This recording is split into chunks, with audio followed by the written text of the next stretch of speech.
Y ya la tenemos, pasó bravura por los micrófonos incorregibles y la tenemos aquí para conversar con nosotros a Vanessa Siley, Mercedina, trabajadora de la justicia, secretaria general de Citraju y del Sindicato de Trabajadores Judiciales de la Cava, mujer sindicalista. Así te define tu Twitter. ¿Sí? Sí. ¿Es una buena definición? Esa nueva conocida. Bien. ¿Cómo estás, Vané? Bien, muy bien. Bueno, contenta de estar acá compartiendo con ustedes. La tenemos finalmente, ¿no? Porque habíamos hablado y arreglado la entrevista para el sábado pasado, pero bueno, estuvieron presentes ahí en el conflicto, digamos, ¿no? Que estábamos charlando recién fuera de los micrófonos de PepsiCo, ¿no? Sí, el conflicto de PepsiCo que tuvo su desenlace, bueno, como lo que está sucediendo, ¿no? Finalmente la mayoría de los trabajadores fueron despedidos, indemnizados, una indemnización que rondó el 200%, lo cual hizo que los trabajadores ante la desesperación terminaran arreglando, y bueno, vuelve a suceder lo que pasó en los 90, donde el empleo formal irregular y la relación de dependencia desaparece. Los trabajadores con esa indemnización se ponen algún cuentapropismo, llámese kiosco, remis, cualquier emprendimiento individual, pero al faltar el trabajo tampoco hay consumo y termina ese comercio o ese emprendimiento, ese cuentapropismo fracasando también, ¿no? Totalmente. No hay salida. Bueno, y te encuentras, digamos, esta semana con la primera semana después de la confirmación de una precandidatura que te sorprendió. Nosotros acá en el programa, haciendo el danzarín, el baile electoral del Cierre Lista, te teníamos como número en la capital, no en la provincia de Buenos Aires. ¿Cómo fue? ¿Cómo te enteraste? Bueno, realmente yo me lo tomo con mucha responsabilidad. Me llamaron a la tarde, me comunicaron y lo entiendo también como un lugar de representatividad que tiene que ver con el movimiento obrero y en particular con el espacio dentro de lo que es el movimiento obrero, que es la Corriente Federal de Trabajadores de la CGT, a la cual mi organización pertenece y de la que me siento orgullosa de todos sus dirigentes. Entonces no es un lugar personal, sino que es un lugar que es de todos los trabajadores y trabajadoras, y en especial yo trabajo con mucho énfasis el tema de mujeres sindicalistas, mujeres trabajadoras, que es lo que a nosotros nos importa resaltar en este momento. Cuando uno agarra cualquier estadística, incluso de las últimas que salieron de los trimestres del 2017, de la encuesta permanente de hogares de INDEC, o incluso en esta ciudad también, de lo que es el índice de la ciudad, el INDEC de la ciudad, cuando vemos que se incrementaron todos los despidos. O sea, el número de despedidos es más, ya estamos en las dos cifras seguros. Y cuando se desgrana ese número, por ejemplo, en la provincia de Buenos Aires, el último índice de la encuesta permanente de hogares, mediciones de situación socioeconómica, dice que hay un 11,8% de despedidos en general. Desgranado en varones y mujeres, ese número de mujeres es 12,8%. Y en varones es 11. ¿Qué significa esto? Que el drama del despido es para todos, pero que hay una principal variable de ajuste, hay un eslabón más débil, que es la mujer. Claro. Entonces, bueno, yo también como militante sindical aprendí algo fundamental, que es el principio de la solidaridad, que es siempre atender y trabajar más por el que está peor. Y en este sentido, el hilo más delgado estamos siendo las mujeres. Porque mira, cuando se habla de violencia, yo creo que hay un acto sumamente violento, uno de los actos más violentos que puede realizar, que puede sufrir una familia o una persona, que es llegar a su casa y contarle al resto de la familia que perdió su trabajo. Y a ese acto violento se profundiza y se ahonda si encima sos mujer, porque la pérdida de independencia económica muchas veces genera otra violencia, que es la violencia intrafamiliar, que es la violencia de género, y cuando hay problemas económicos en una familia aparecen situaciones violentas. Esto ya lo vivimos en otros momentos, y bueno, ese drama, ese problema es el que tenemos que frenar entre tantos otros que hay, ¿no? Pero bueno, organizarnos y construir esto, lo que es unidad ciudadana, para ponerle un límite al gobierno de Cambiemos. Ese es el objetivo. Para recordar cortito que Vanessa comparte la lista de precandidatos de Unidad Ciudadana con Walter Correa, compañero de la Corriente Federal de Trabajadores y de Gremios Curtidores, que pasó por los micrófonos de Incorregibles, y el compañero secretario general de la CTA, Hugo Yasky, ¿no? Que también estuvo por acá, ¿no? Exactamente. Yo quería preguntarte, Vanessa, ¿cómo analizás varios informes y estadísticas que fueron saliendo por distintos medios? Uno de ellos es la relación con la paridad de género en las listas. Unidad Ciudadana es la lista con menor brecha. Obviamente siguen habiendo más hombres que mujeres, eso también hay que recalcarlo, pero esta cuestión de que es la más cercana al 50 y 50 que tanto se busca en los movimientos feministas en la política. Y tu participación como la primer representante de los sindicatos en las listas. ¿Para vos es casual? ¿No es casual? ¿A qué se debe todo esto? Sí, Unidad Ciudadana tiene un 47% de mujeres, casi un 50%, casi paridad, digamos. Podríamos decir que paridad, porque 47...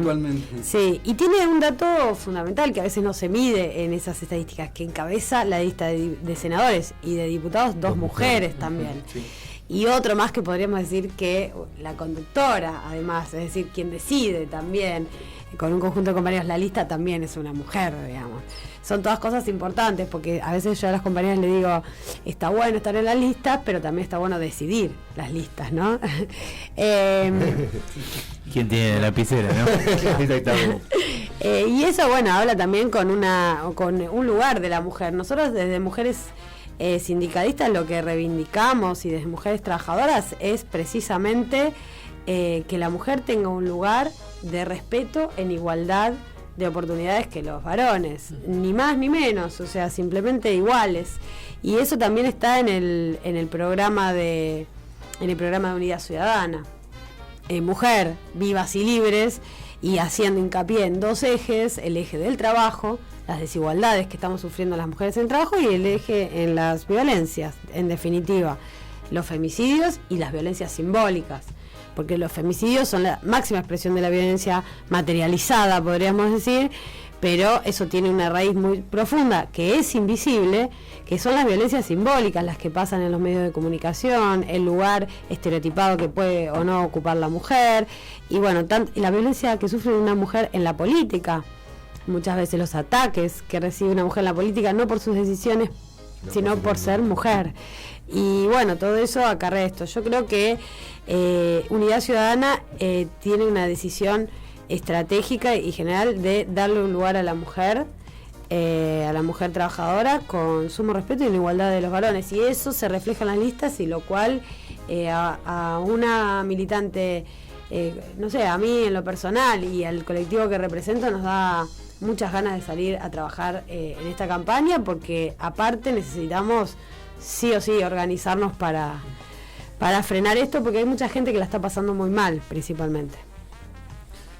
Y específicamente tu rol como trabajadora del sector judicial, ¿cómo se vive con una corporación tan misógina y arcaica, sobre todo como el Poder Judicial? ¿Cómo es el cotidiano en este tema? Sí, en el Poder Judicial suceden dos cosas, podríamos decir. Uno es las relaciones laborales hacia adentro de la institución, y otra es el servicio de justicia, es decir, el servicio que el Poder Judicial brinda o qué hace la justicia con todas estas situaciones que estamos sufriendo las mujeres, ¿no?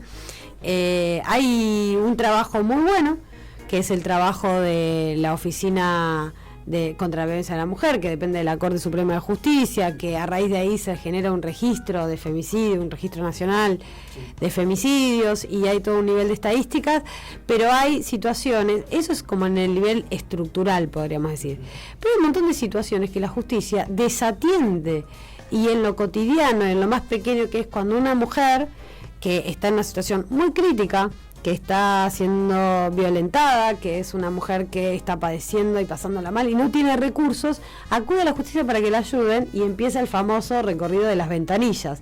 No, primero anda acá, primero anda allá, y después no se traduce tampoco una causa, un papel, un expediente, tiene que tener atrás, sí o sí, contención humana. Y eso es un deber del Poder Judicial también, porque es un deber del Estado, y el Poder Judicial es un poder del Estado, en definitiva, no es otra cosa. Entonces tiene una función pública y tiene un deber de bienestar, de generar el bienestar social. Eso no está sucediendo. No hay una política estructural de atención a estos casos. Y hacia adentro de la institución, como trabajadora, bueno, yo particularmente desde el sindicato, desde el CITRAJU, bregamos para erradicar la violencia laboral y erradicar la violencia de género, que no pasa solamente en el Poder Judicial, pero en el Poder Judicial pasa muchísimo en el sentido vertical, es una estructura muy vertical y se oculta mucho. Y hay mucho temor, entonces es difícil romper esas barreras. Hay que concientizar mucho y trabajar sobre los niveles preventivos. Justamente también el sindicalismo, digamos, es bastante cerrado hacia los hombres, ¿no? Por algo sos la primera secretaria general. ¿Cómo fue llegar, cómo fue toda esa trayectoria para llegar a ser secretaria general y cómo es movilizarse dentro del sindicalismo?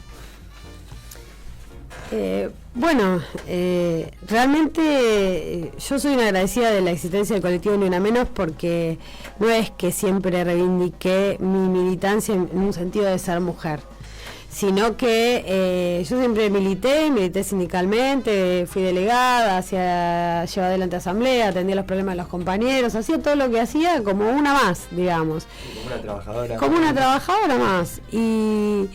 Y recién, desde hace 2 años, te podría decir que empezamos a darnos cuenta muchas mujeres de que teníamos que empezar a reivindicar nuestra condición de mujer también, ¿no? Porque hay muchos padecimientos que se sufren. Siendo mujer todo es mucho más difícil. Y siendo mujer en un cargo de dirección es doblemente más difícil. Pero bueno, es como un entrenamiento, ¿viste? Después tenés el músculo más fuerte.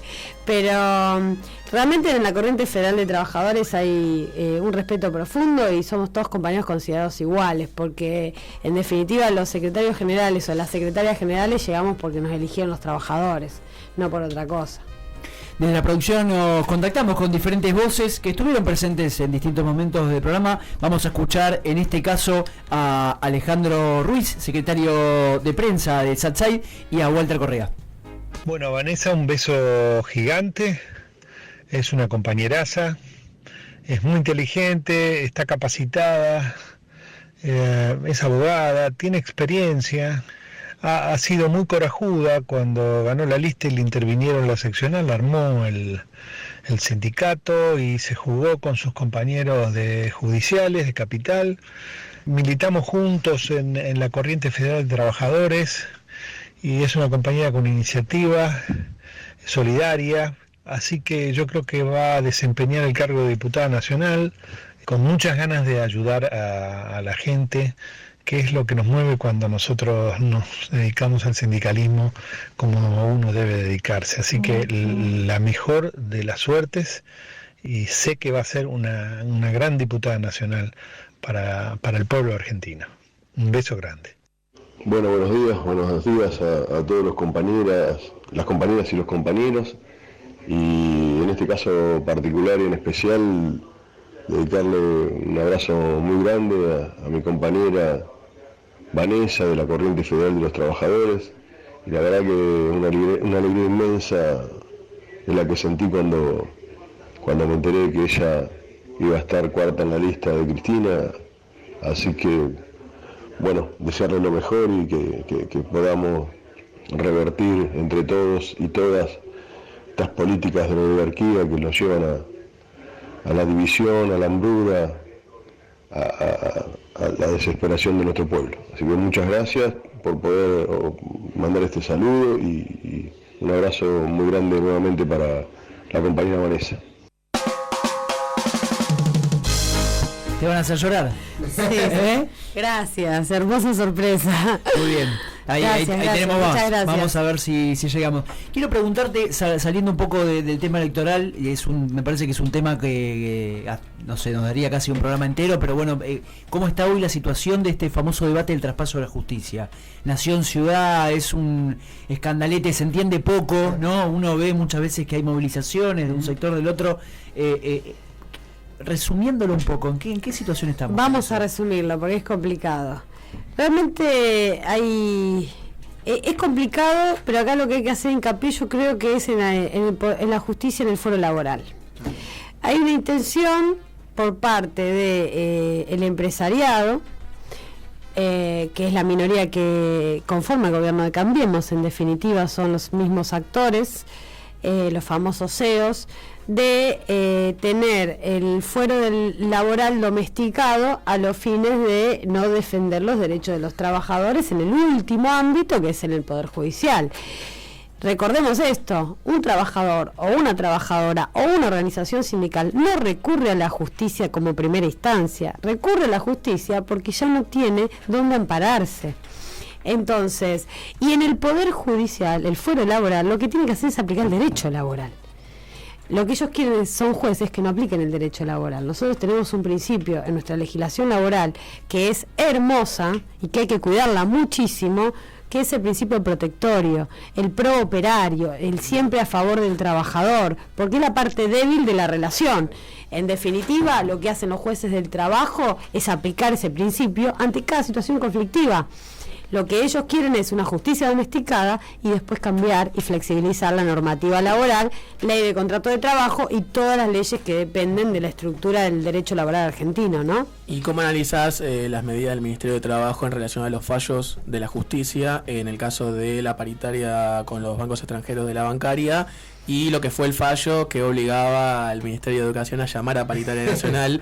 ¿Cómo tomás ese avasallamiento del Poder Ejecutivo hacia el Poder Judicial? Y claramente el famoso discurso de la independencia de poderes o el republicanismo no es más que eso, un discurso o marketing o una ficción, algo virtual, porque no hubo nunca mayor injerencia del Poder Ejecutivo en el Poder Judicial como en este momento. Iniciar un juicio político a camaristas del fuero laboral por haber resuelto acorde a derecho aparte, no es que había una barbaridad jurídica, acorde a derecho laboral y acorde a derecho privado también, porque los pactos, se dice siempre, los pactos se hacen para cumplirse, y si dos partes se ponen de acuerdo, y si no daña el bienestar general y no causa conmoción nacional, el Estado no tiene que intervenir. Los sindicatos tenemos libertad, la libertad de poder negociar nuestros acuerdos, y el Estado lo único que tiene que hacer es homologar. En este caso el Ministerio de Trabajo debía homologar porque un acuerdo paritario no dañaba a la sociedad, no estaba en juego ninguna otra cuestión por la cual el Estado se oponía. Y a raíz de eso, encima, hacer un juicio político, realmente son barbaridades que solamente se pueden cometer cuando hay cobertura mediática y blindaje mediático, porque esto es un escándalo.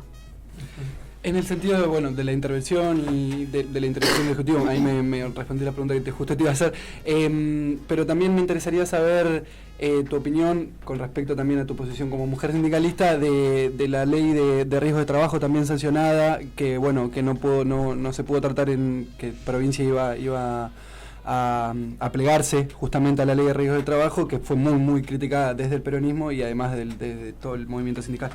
Bueno, esa nueva regulación de la ley de riesgos de trabajo lo que hace precisamente es obturar la llegada al fuero laboral, porque crea instancias previas obligatorias, que son las famosas comisiones médicas, a través de las cuales los trabajadores están boyando y no pueden cobrar una indemnización. Recordemos ¿qué es la ley de riesgo de trabajo? Es cuando un trabajador, en función de su trabajo, en su lugar de trabajo y realizando su tarea, pierde una capacidad laboral. Y esto es gravísimo porque es la vida y la salud de las personas.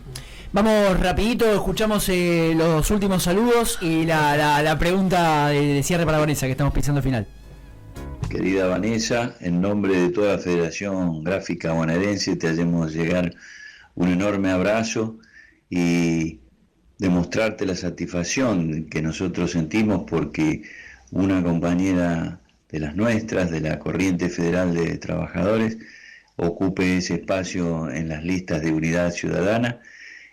Creo que tanto vos como Walter, como Abel, que ya es diputado, como Yasky, son compañeros que pueden constituir aquello que históricamente nosotros anhelamos, que el movimiento obrero tenga una representación legislativa que coordinada con la acción constante de las organizaciones libres del pueblo y en particular de los sindicatos, en la lucha permanente en las calles, realmente podamos revertir esta situación. Estoy convencido porque realmente venimos desde la conformación de la corriente restaurando aquella idea de un sindicalismo con programa, un sindicalismo que llamamos de liberación, y sé que vos estás consustanciada con eso, que venís realizando una tarea fenomenal en tu gremio, y que ahora con esta proyección hacia el Congreso